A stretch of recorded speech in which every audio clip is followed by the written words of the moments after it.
Hey there, personal health and wellness. Welcome to video 3 in our first installment of modules. And here we are going to have a really hard conversation about something that's kind of difficult to talk about, and that's mortality or death. We're also going to talk a little bit about risk, and then to kind of offset those two things, we're going to kind of bring in some conceptual ideas on having discipline as well as goals. Now, I would tell you that I've given you some quotes to this point, and hopefully you've kind of researched those quotes and found those people to be very effective leaders, but also authorities in several different fields. This is one that I kind of use all the time, and I created, and so I'm kind of proud of it. And that is that knowledge is the key, but only effort unlocks the door. And so I've used a guy down here who's rock climbing. Look at that big muscle right there. Definitely a fit guy, but there's also a lot of risk involved with rock climbing. And what you can't see is he definitely does have a harness and a rope, so he's kind of safe.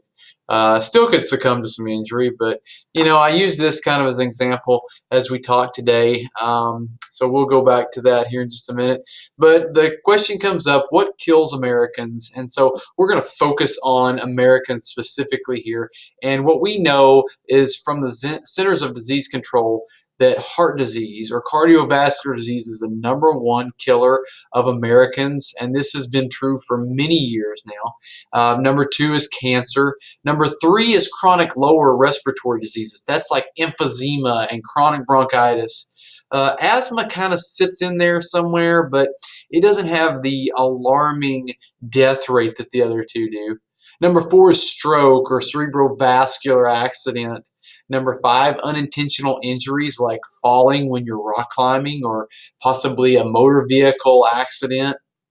Um, #6 is Alzheimer's disease, which is really something that we have to give some attention to because it's also the fastest growing in this list right here. #7 is diabetes. Diabetes also a rapid growth indicator, or rather a rapid growth cause of death that we really have to give some consideration to. 8, nephritis, which is kidney disease. 9, influenza and pneumonia. It seems like every year I hear about young people, college age people dying from pneumonia. I'm sorry, from influenza or the flu. I also hear a lot about older people dying from the flu and babies. It's rare that kind of, the standard adult does. And then 10 is suicide. And so these are our top killers of Americans. And then when we switch to the next slide, what we find out is that, yes, these are the top causes of death. And this is a replicated graph. Over here, what we see is the actual causes of death. And I want to point this out. #1, the actual cause, the underlying reason that people die is not necessarily cardiovascular disease, but rather tobacco use causing the cardiovascular disease. And we're going to really do a deep dive into that very shortly. #2 is diet and physical activity. Again, these two things right here, largest risk factors in cardiovascular disease, and so that is why they are the actual cause of death. But heart disease gets the cause. It's just what's the underlying reasoning behind that. Alcohol consumption comes in on that. Microbial agents, that's that nasty little stuff that's out there that's crawling around like, the bugs, the mega bugs, and we're not really going to get into that a lot this time or in this class. Toxic agents, probably the one thing that I would love to put into this class that is not there, just simply because of space, but to talk about different toxic exposures and how to reduce your rate with that. Motor vehicles and firearms right down there on the list. And then even below that, sexual behaviors as an actual cause of death and illicit drug use. And, honestly, if you were to ask me some questions before I was an expert in this specific base of information, I would have put firearms, motor vehicle accidents, illicit drugs way upper at the top. And I'm a physical activity guy. I mean, I've been working in fitness for a long time. I just did not realize that the CDC had really connected that much to the actual cause of death, which is cardiovascular disease, and the same with tobacco. We have to now look at what risk factors are. And to begin talking about risk factors, it's important that you know that there are two types of risk factors. Number one are modifiable risk factors, and these are the risk factors that you have a choice in. Maybe they're participational in the fact that you are either doing them because you want to, or you're not doing them because you want to, but you have opportunity to be away from them. The other are non-modifiable. These are risk factors that are predetermined. And a good example of that is like family and genetics, and then also Caucasian, or I'm sorry, not Caucasian, but obviously, if you are Caucasian, that could be a risk factor for some things. But what I'm trying to say there is, what is your race and ethnicity? Gender is another one. These are things that are non-modifiable. You can't change them, and so that's going to have to be involved in our conversations, and you're going to see that play out as we address specific conditions in the next few modules. Some risk factors as they're tied to our behaviors. Number one, I'm going to tell you that modification of behavior, meaning I know this is an unhealthy behavior, so I'm going to change it, or I know this is a healthy behavior, so I'm going to try to get there. Either way, you're modifying your current behavior. That's a goal for this class, is to try to convince you to do that.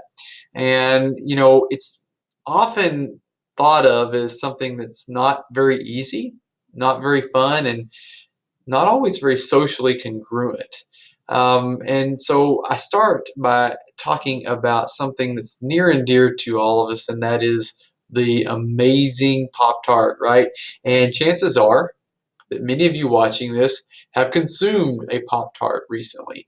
And I'm going to save the why you shouldn't eat Pop-Tarts talk for later when we hit to nutrition and diet. But the realistic risk that comes along with Pop-Tart, not only from the insane amount of sugar, the high fructose corn syrup, but also several other toxic things that go into that, is that they are super convenient. They are super processed, and they go along with us very easily. And so, when I go back over here to my modification behaviors and I say, okay, it's not easy. Well, it's not easy to prepare the first meal of the day and have it ready to go or make it travelable. But a Pop-Tart, being in a self-contained package, also something that I can pick up in a convenience store or a grocery store and just leave in my car, that's pretty easy. It's not fun. It's not always fun to have a food that doesn't have a ton of sugar in it, because your brain says, listen, I really want that sugar from that Pop-Tart. It tastes good, but it also excites me. And so it's not always fun to choose, something more along the line of scrambled eggs, because A, it takes work to make them, but B, they don't have that sweet taste that sometimes our brain is craving, especially first thing in the morning, because that's what we've trained it to do. It's not socially congruent either, because we could spend time making our eggs, or we could spend time doing something we want to do that's for fun. And so it often gets in the way. I'm going to talk a lot about food prepping specifically later on, and that's going to give you some indications as to, taking some time out to make our food ahead of time, but that saves us time in the end. But again, it's not socially congruent. It's also not as cost effective generally to cook eggs over, Pop-Tarts, for when you look at the cost. But maybe you should ask the question, why is this stuff right here so cheap, instead of saying, why is that stuff so expensive? I want to talk to you now about discipline. And discipline is a very important thing to me. It wasn't an easy thing for me to begin. And I have several disciplines that I'm going to share with you in the next slide. But before I do, let me just ask you this. Have you ever been on a long car ride and found yourself to just kind of be generally uncomfortable in the car seat? And when you find yourself to be generally uncomfortable, there's only a couple of options you can do, especially if the car is not going to stop. One is you can stay there and remain uncomfortable, or B, you can actually put forth some effort and find a different position. And if you actually choose B and you kind of move around, and most of us do because that's a simple task, you find that you can relieve some of your discomfort. But the other side of this is some people kind of get into some relationship issues. We have bad boyfriends, bad girlfriends. Some of you ladies out there, you have a boyfriend who steals all your money, makes you do drugs. And if that's the case, and you come to me and you say, my boyfriend steals all my money and makes me do drugs. And I'm like, you need to break up with him. And then your response is, but I love him and he loves me. Did you just hear what you said? If he truly loved you, then A, he would not steal all your money and make you do drugs, oh, and beat you up, but he would rather actually show his love through his actions. Well, in this example, I also want to kind of lean on the fact that it's going to stink. It's going to hurt. It's going to just be a mess to break up with that boyfriend. But until you do it, until you separate yourself away from what's causing the problems in your life, you're going to continue to have the problems in your life. And so you have to think about, what am I willing to do here? Change isn't easy, but it isn't impossible. And that's a great Craig Groeschel statement. Hang on, I got some more for you coming up. Number one on that list is you have to choose your pain. You can choose the pain of a discipline, or you can choose the pain of regret, but you have to choose your pain. Basically, what Craig is saying right there is that I can, go through that difficult process of discipline, or I can go through the difficult process of regret later. And if we really kind of think about that, discipline is definitely a process and it's hard. Elizabeth Elliot describes it like this: discipline is the heavy door that leads to freedom. Joyce Meyer would explain the latter like this: wisdom is doing today what will make you happy tomorrow. You see, we don't often think that choosing cauliflower and broccoli today will make us happy today. But what we know is that if I choose cauliflower and broccoli today over my Pop-Tarts, then I'm going to naturally reduce my risk of type 2 diabetes. And we don't want type 2 diabetes. But we have to understand that if we maintain the status quo, if we use the current behavior and we never shift away from that model, then we have to expect that what's going to come is going to come. You're going to reap what you sow. That is a proverb from way back, right? And if you reap sugar all the time, if you sow sugar all the time, you're going to eventually reap a metabolic syndrome like type 2 diabetes. That's just what we know. And so discipline is difficult, but it's not impossible. Have you ever been reactive in your life? Absolutely you have. You've walked into a situation and you've had to react. But what if you could change that and just be proactive, meaning that you had a plan going into it and it wasn't disruptive to your life? That's what discipline does for you. It definitely needs a plan in place. It needs some preparation and it needs some intention. And that's a Kindle statement right there. But if you can do the planning, the preparation, and the intention, then the discipline is going to come. Number two on discipline is it is certainly the bedrock of our goals. And without having discipline, we really don't have a foundation to do any goals with because they won't ever happen. And we'll talk more about that momentarily. Consistency in a small habit leads to big changes. And these are three things that I try to focus on daily, that I know that if I consistently do the small things, I will eventually see big changes. You see, when you plant a seed, say corn, it's a very small thing. But if I water it and I give it the right nutrition through dirt and soil and time, also some rain and some sunshine, I grow this huge stalk that has several ears of corn on it, right? And so that is what we're talking about, consistency over time, leading to small habits, leading to big changes. And that's where we want to be. So let's talk about some of my specific disciplines. And I would encourage you to try any and all of these as well. Now, I want to tell you, I did not start doing all of these in one day. Um, I really have focused my later years, especially the last decade of my life, in saying that I'm going to start one new discipline a year, just one. And several years ago, I said, I'm going to start drinking more water. I knew that I was consistently getting feedback back from my doctor every time I went in for a health checkup. He would call me and say, listen, you're dehydrated. And I was like, of course I'm dehydrated. I'm a runner. And that was such a sham answer.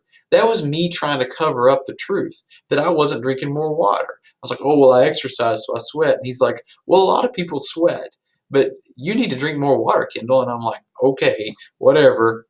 And then I thought, you know what? Let me give this a try. What are some ways I can do that? Well, I'll tell you, the number one thing that has helped me with drinking more water is actually purchasing a water bottle. And I use the water bottle consistently. This one right here stays at my office, never leaves. I use it, I go down to my water station, I fill up, and I have a goal that I'll do this 8 times a day. It rarely ever happens during a workday that I'll fill that bottle up 8 times. But it's just like, okay, until I fill it up 8 times, I'm going to keep filling it up and drinking it. Another side of this, though, is that's how I start my day. I water every day first. Like when I get up out of bed, obviously there's a bathroom visit involved, but as soon as that's over, I go and I fill up a water bottle. It's a 1 liter water bottle. I go right to my fridge, I fill it up, and I will not start my coffee until it's filled up. And what's unique is I can start drinking my 1 liter while filling up my coffee and getting everything ready. And generally speaking, before I even get my coffee to start, I can have that 1 liter down.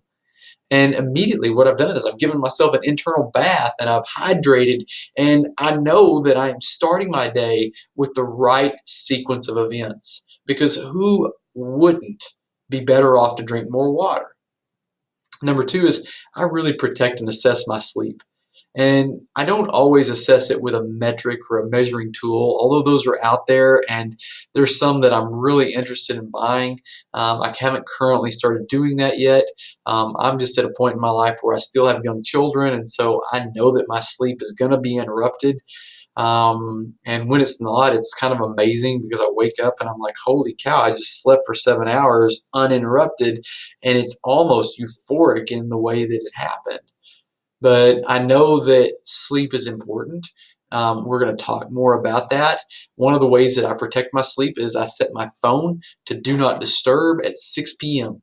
And at 6 p.m., I get no alerts, I get no messages, I get no screen time. And that's how I like it. Number one, because then I can focus on my family. But number two is that I do not get that screen, that blue light into my eyeballs messing with me before I'm trying to get to a place of sleep. Number three, the thing that I do there is I limit my caffeine intake. Like my last caffeine has to happen 10 to 12 hours before bedtime. And I know you're like, that's a long time. Well, listen, I'm pretty sensitive to caffeine. Caffeine has a quarter life left in your bloodstream at 8 hours. And so at 8 hours, you still get a quarter of how much ever caffeine you've had. And listen, you can say that doesn't affect me at all. I'm such a stud. You're wrong. It does affect you. And you could probably identify that if you did some sleep measurements yourself. Now, one other thing, and this is kind of like a really critical thing for me, but I am very big on bedtime. I told you earlier I'm an early riser, and so I want to be in the bed at no later than 9 o'clock on every night of the week. And some of you are like, you are a big old boring dude. And I'm like, yeah, I might be, but I'm also up at 4:30 or 5 every morning. And if it's not to exercise, it's just so I can get my stuff done so that I can get the other members of my family ready to go to do their day. Now, that being said, I kind of limit myself on sleep because if I'm going 9 to 5, that's my window. And anything less than that means I'm shortening my window. On average, I know this because I have done enough study, I get about 6 hours and 15 minutes on the average of sleep at night. And that happens because generally I am uh, awakened by a child, but that's also a short time in my life. I think that's about to go away because my kids are getting better at sleeping. My number 3 discipline is 5 to 6 days a week I'm going to exercise. That always doesn't look the same. Sometimes it's running, sometimes it's biking, sometimes it's weights, sometimes it's CrossFit, sometimes it's rowing, sometimes it's swimming, sometimes it's hiking. There's a lot of different things that I like to do. I'm very diversified. Obviously, if I've got a goal in mind, I'm going to focus in on that goal, and that's what I'm going to do. But I'm always pretty good about 2 to 3 days a week of not making sure that I strength train. That's a very important thing to me, and I'll explain more why later.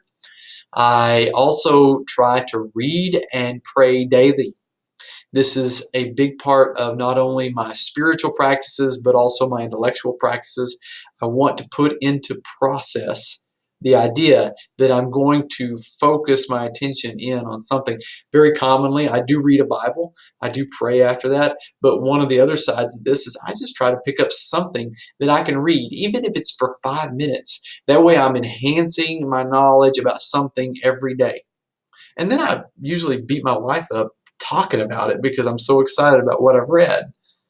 Um, my nutrition, I've said this before, I try to focus my nutrition into high quality, low processed, locally resourced, nutrient dense foods. And that happens to be from a variety of things.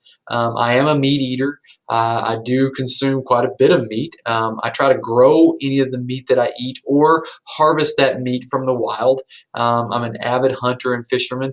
I also will eat some birds, and so that's especially game birds, but also locally resourced chicken and different things like that. But I try to keep a lot of diversity there, so I also try to look for fruits and vegetables. Those aren't always available. It's a local resource, and so I kind of have to extend out a little bit. But at that point, then I'm looking for organically resourced foods, but definitely low processed. I try not to eat anything that's in a package or a bag. Every once in a while I will, but that makes up probably less than 5% of my intake. The next thing is I use a daily supplement, and that's become a very unique part of my life, and I found a lot of benefits, and I'm really excited to share what those are. But I will share more about why I use them later. But number one is I take a daily fish oil supplement, typically between 2 and 3 grams of fish oil. I take a magnesium supplement in the evenings that helps me to sleep, but also it replaces a lot of electrolytes that I'm missing because of my diet. Number 3 is I take a capsule called fenugreek, and I use that for a lot of reasons, and I'm going to give you some examples later, but it has definitely helped me both in my recovery from exercise, but also just in general male feel good ways. And then the last thing that I try to get every day is a turmeric and curcumin combination pill, and that really helps to lower my inflammation, makes me feel better. It also has been tied to lowering your risk of cancer. But then the last thing is it just really generally lowers your inflammation markers in your blood. And so that's an incredible way of doing it without pulling in a lot of extra calories or sugars. I meet with my community group weekly. You already know that. I meet with my coach weekly. Those are big parts of my disciplines. I'm not going to compromise those times. I'm going to protect those times. I'm very committed to both of those groups and meetings. 30 minutes minimum of me and the wife only has to happen every week. And I know you were probably like, every day. And I was like, man, I wish it would. The reality is it doesn't work that way. Um, and so what we do is we try to set it up where we're together for 30 minutes every week, just the two of us, and we actually go in and structure our time. And I'm going to give some more about that later. But the thing is when we get together, we try to talk about her, me, the things that are going on with the day. We talk about things that are challenging about what's going on in our lives right now. And we always try to talk about good things that are going on in our life right now. And so that helps us to really establish a routine. Those days change. But basically, it's either over, kind of a brief lunch at the desk, or maybe it's a brief lunch at home.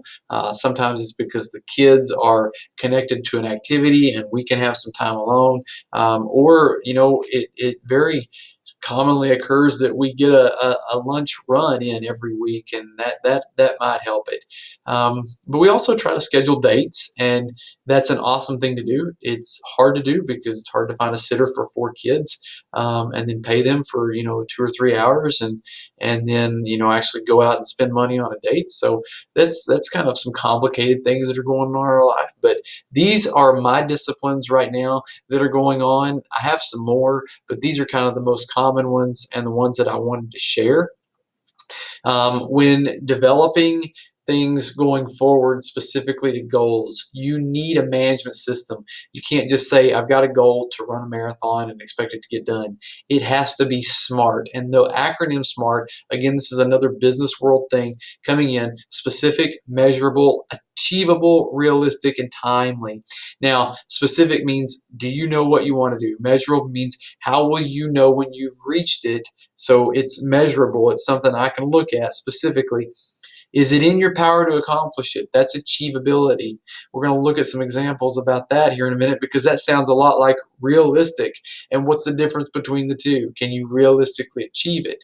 Is there a reference out there that says yes? And then timely. What's your timeline for doing that? So let me give you some examples on that specifically. Number one, I have occupational health, and I love my job. I really do. I hope that you've already connected to that as a truth because of my excitement about what I'm doing here. But my occupation has presented a unique challenge. It has presented the fact that I have to write a report. And I've been working on this report now for a couple of years, literally a couple of years in preparation and getting things ready. And now I'm in the midst of writing it. And so the situation has it is the summer that we just finished, I was working on this report. And I spent the whole summer really putting forth effort into this report. Well, typically I'm off work in the summer, and that's really awesome because that's when I spend my time with my family. I spend time with my friends. I really reconnect with my spirituality. I just get a lot of healing done in that summer. Well, this past summer, I just didn't get to do that, and it was very taxing on me. And so I don't really feel like my break has happened or my recharge has happened. And so what I did was I said, I'm going to make a goal that summer plans for next year are going to be wide open, and I'm going to be able to do these recharge things that I didn't get to do this last year. Well, so what I did was I took this SMART goals out and I said, okay, here we go. Let's just lay this out there and see what happens. Ooh, watch out for that. So, number one, specific. My goal is I'm not working next summer. I'm not going to do it. Not in the office. I'm going to take the summer off. That was my goal. Number two, though, here is the measurability. How do I know that I can get there? Well, I have to ensure a quality product comes out of my report so that I receive 0 citations on it. And that's a really tough thing to do because that means that I'm going to get everything right before I go away for the summer. But it also means that I've got everything right, that the people who are looking at the report say, great, we love it, thank you very much. So it's measurable. 0 is measurable. Achievable, it's achievable because I've developed a timeline of which to do this in, and I have a plan. Now, that's kind of different because when you look at realistic, realistic means, well, is it reality that that could happen in the first place? Well, you have to base that off of something. And so I know other programs in not just necessarily the state, but also across the nation. I've communicated to these people, and they've been able to do this without any citations. So I know it's realistic. Is it achievable for me? Well, by the plan that I've put into place, I'm saying yes.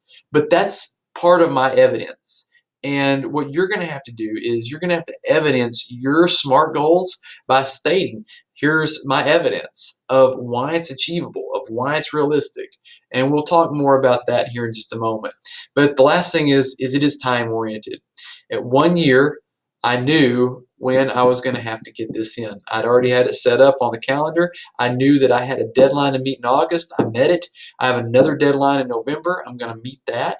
I'm well ahead of schedule because I've been working to provide everything I needed beforehand. And then in February is my final deadline, and I'm really anxious to get that in here and to get the process finished. Now, let me go back to this. When you complete your SMART eval or your SMART goals, you have to evidence it. It is not enough for you to write this out and say, achievable? Yes. If you do that, you will lose credit on your assignment. Realistic? Yes. If you do that, you'll lose credit on your assignment. You have to give me something. What is it about your specific thing that makes it evidence to say yes or no? If you can't do that, then you don't really know that it is yes or no. And so without the evidence, then you will not be successful on that assignment. So keep that in mind as you go forward into the assignment.